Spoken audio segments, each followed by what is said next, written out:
ನಾನು 2006ರಲ್ಲಿ health minister ಆಗಿದ್ದೆ. 2006ರಲ್ಲಿ health minister. Victoria ಶಿವಾಜಿನಗರದಲ್ಲಿ ಇರೋದು ಯಾವುದು? ವಿಕ್ಟೋರಿಯಾ ಬೋರಿಂಗ್ ಆಸ್ಪತ್ರೆ. ಬೋರಿಂಗ್ ಆಸ್ಪತ್ರೆಯಲ್ಲಿ 2 ಎಕರೆ ಜಮೀನಿದೆ. ಬೋರಿಂಗ್ ಆಸ್ಪತ್ರೆ ಅದು ಒಪ್ಕೊಂಡು ಅಂದ್ರು. ನಾನು ದಾಖಲೆ ತಗೊಂಬಪ್ಪ ಅಂದ್ರೆ ಹೈದರಾಲಿದು ಟಿಪ್ಪುದು ತಗೊಂಬತ್ತಾರೆ ದಾಖಲೆಗಳು. ದಾಖಲೆ ತಗೊಂಬಪ್ಪ ಅಂತ ಕುಮಾರಸ್ವಾಮಿ ಅವರು ಮುಖ್ಯಮಂತ್ರಿ. ಬ್ರದರ್ ನೋಡ್ ಬ್ರದರ್, ಪಾಪ ಅವ್ರದೇ ಅಂತಾರೆ, ನೋಡ್ ಬ್ರದರ್ ಸ್ವಲ್ಪ ಹೆಲ್ಪ್ ಮಾಡು ಅಂದ್ರು. ನೋಡ್ ತಂದ್ರೆ ಹೈದರಾಲಿದು, ಟಿಪ್ಪು ಸುಲ್ತಾನ್ದು, ಆ ಇಸ್ತ್ರಿ ಮಾಡಿದ ಪೇಪರ್ಗಳು ಇರ್ತತಲ್ಲ, ಇಸ್ತ್ರಿ ಮಾಡ್ಬಿಟ್ರೆ ಎಲ್ಲ ಕರ್ರಗಾಗೋಗ್ಬಿಡ್ತದೆ, ಕೆಂಪುಗೆ ಹಳೇದು ಅಂತ ತೋರ್ಸು. ಆಮೇಲೆ ಬಿಡದೆ ನಾವು ಹೋರಾಟ ಮಾಡಿ 2-3 ತಿಂಗಳು ಅಲ್ಲಿ ಆಸ್ಪತ್ರೆ ಕಟ್ಟಕ್ ಬಿಡ್ಲಿಲ್ಲ. ಈ ಕಳ್ಳರು ಹೋಗ್ಬೋರ್ಡ್ ಅಂತ ಹೇಳ್ಬಿಟ್ಟು ಬಿಡದೆ ಆಮೇಲೆ ಹೋರಾಟ ಮಾಡಿ ಅದನ್ನ ಉಳಿಸಿದಿರಿ. ಅಂದ್ರೆ ಎಲ್ಲೆಲ್ಲಿ ನಿಮ್ಗೆ ಒಳ್ಳೊಳ್ಳೆ ಜಮೀನು ಇರುತ್ತೆ ಅದೆಲ್ಲ ಒಗ್ಬೋರ್ಡ್.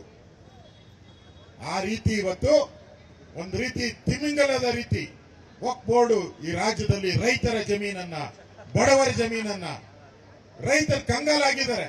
ನಾವೆಲ್ಲ ಕಡೆ ಹೋಗ್ತಾ ಇದ್ದೀರಲ್ಲ. ಮೊನ್ನೆ ಗೌರಿಬಿದನೂರಲ್ಲಿ ಅವ್ರ ಅಜ್ಜಿ ಬರ್ಕೊಟ್ಟಿರೋ ಆಸ್ತಿ ಅದು. ಅವ್ರ ಅಜ್ಜಿ ಅವನಿಗೆ ಬರ್ಕೊಟ್ಟಿರೋದು. ಅವ್ರ ಅಜ್ಜಿ ಅಂದ್ರೆ 3ನೇ ತಲೆಮಾರು. ಅವನ ಆಸ್ತಿಯನ್ನ ಈಗ ಇಲ್ಲ ಅಂತ ಹೇಳ್ತಾ ಇದ್ದಾರೆ. ಅವನೊಬ್ಬ ಬಡ ಮೇಷ್ಟ್ರು ಸರ್ಕಾರಿ ಶಾಲೆಯಲ್ಲಿ. ಅವನ ಜಮೀನು ಇಲ್ಲ, ನಿಂದು ವಕ್ಫ್ ಅಂತ ಹೇಳ್ತಾ ಇದ್ದಾರೆ. ಇವತ್ತು ಸಿದ್ದರಾಮಯ್ಯ ಬಂದ ಮೇಲೆ ಈ ಮುಸಲ್ಮಾನರಿಗೆ 2 ಕೊಂಬು ಬಂದ್ಬಿಟ್ಟಿದೆ. 2 ಕೊಂಬು. ಅವ್ರ್ಯಾರೋ ಅನ್ಸಾರಿ ಹೇಳಿದಾನೆ, ಕಾಂಗ್ರೆಸ್ಸಿನ ಲೀಡರ್ ಅನ್ಸಾರಿ, ರಾಯಚೂರಲ್ಲ ಇರೋದು ಅನ್ಸಾರಿ, ಗಂಗಾವತಿ. ಸಿದ್ದರಾಮಯ್ಯ ಇರೋವರೆಗೂ ಏನ್ ಬೇಕೋ ಲೂಟಿ ಹೊಡ್ಕೊಂಬಿಡ್ರಿ, ಎಲ್ಲ ನಿಮ್ದೆ ಅಂತ ಬರ್ಕೊಂಬಿಡ್ರಿ, ಆಮೇಲೆ ಏನು ಬರೆಯಕ್ಕಾಗಲ್ಲ. ಅಂದ್ರೆ ಸಿದ್ದರಾಮಯ್ಯ ಈ ಅಹಿಂದ ಹೋಯ್ತು, ಈಗ ಹಿಂದ ಇಲ್ಲ, ಈಗ ಮುಸಲ್ಮಾನರ ಚಾಂಪಿಯನ್ ಆಗಕ್ ಕೊಟ್ಟವ್ರೆ. ಹಿಂದುಳಿದವರು ಇಲ್ಲ, ಮುಂದುವರೆದವರು ಇಲ್ಲ, ಮುಸಲ್ಮಾನರ ಚಾಂಪಿಯನ್ ಆಗಕ್ಕೆ ಹೊರಟಿರೋದು ಸಿದ್ದರಾಮಯ್ಯ ನಾವು ನೋಡ್ತಾ ಇದ್ದೀವಿ. ಒಂದ್ ಕಡೆ ಲ್ಯಾಂಡ್ ಜಿಯಾದ ಆಯ್ತು, ಲವ್ ಜಿಯಾದ ಆಯ್ತು, ಈಗ ರೇಷನ್ ಕಾರ್ಡ್ ಜಿಯಾದ ಶುರು ಮಾಡ್ಬಿಟ್ಟವ್ರು. ರೇಷನ್ ಕಾರ್ಡ್, ಬಡವರು ರೇಷನ್ ಕಾರ್ಡ್, ರಸ್ತೆಯಲ್ಲಿ ಸೊಪ್ಪು ಮಾರೋರು, ಹೂವಿನ ಅಂಗಡಿ ಇಟ್ಕೊಂಡಿರೋರು, ದೇವಸ್ಥಾನಗಳ ಮುಂದೆ ಹೂ ಮಾರೋರು.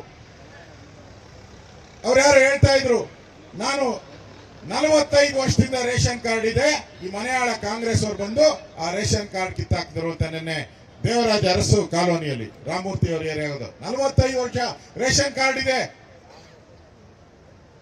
ಆ ರೇಷನ್ ಕಾರ್ಡ್ ಕಿತ್ತಾಕಿದ್ದಾರೆ. ಈ ಸರ್ಕಾರ ಹೇಳ್ತದೆ ಯಾರಾದ್ರೂ ಕಿತ್ತಾಕಿದ್ರೆ ಅರ್ಜಿ ಹಾಕು ಅಂತ. ಯಾಕ್ರಿ ಅರ್ಜಿ ಹಾಕ್ಬೇಕು? ಯಾಕೆ ಅರ್ಜಿ ಹಾಕ್ಬೇಕು?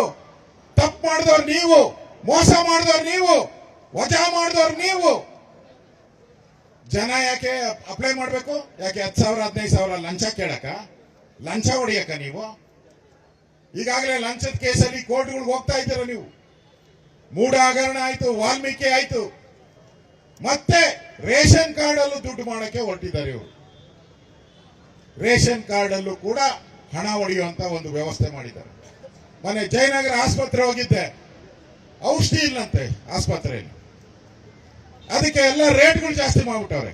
ಎಂಟ್ರಿ ಫೀಸ್ ಜಾಸ್ತಿ, ಒಳಗಡೆ ಬಂದ್ರೆ ಫೀಸು, ಆಸ್ಪತ್ರೆಯಿಂದ ಹೊರಗಡೆ ಹೋದ್ರು ಫೀಸು.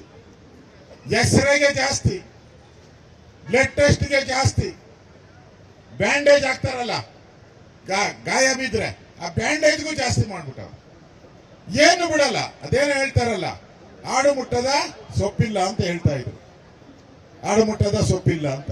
ಈ ಸಿದ್ದರಾಮಯ್ಯ ಟ್ಯಾಕ್ಸ್ ಹಾಕದೆ ಬಿಡದಿರೋ ಅಂತ ವಸ್ತುನೇ ಇಲ್ಲ. ಬಿಟ್ಟಿದ್ರು 2 ವಸ್ತುನ, ಒಂದು ಗಾಳಿ, ಒಂದು ನೀರು. ನದಿ ಅಲ್ಲಲ್ಲ, ಅದನ್ನೇ ನೀರು, ನದಿ ನೀರು.